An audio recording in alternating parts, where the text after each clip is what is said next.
журналисти собиқадор ва як корманди пешини дафтари матбуоти президент Абдумаҷид Ҳакимзода раиси шӯъбаи иттилоот ва таҳлили шаҳрдории Душанбе таъин шуд. Ин мақом масъулияти иҷрои вазифаҳои сухангӯро ҳам дар назар мегирад.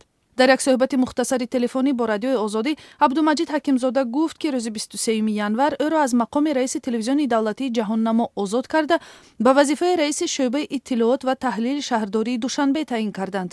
Вай гуфт худи ҳамин рӯз мулоқоте бо шаҳрдори нави пойтахт Рустами Эмомалӣ ҳам дошт ва аз ӯ тақозо шуд ки барои анҷоми рисолатҳои худ омода шавад. Абдумаҷид Ҳакимзода гуфт ки кор тоза шурӯъ шудааст ва ӯ мутмаин аст ки вазифаҳои аз кор бо матбуот ва журналистон ва таҳлили матолиби марбут ба шаҳрдорӣ иборат мешавад. шаҳрдори нави Душанбе Рустами Эмомалӣ писари калонии президенти Тоҷикистон рӯзи 12 январ баъди аз мақом озод шудани шаҳрдори собиқадор Муҳаммадсаиду Байдуллоев ба ин мақом таъин шуд.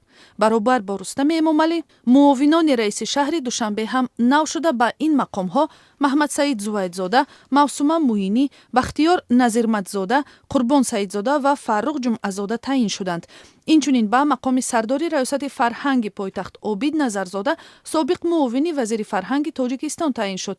раҳбарони се ноҳияҳои пойтахти ҷумҳурӣ ҳам баробар бо раиси нав иваз шуданд.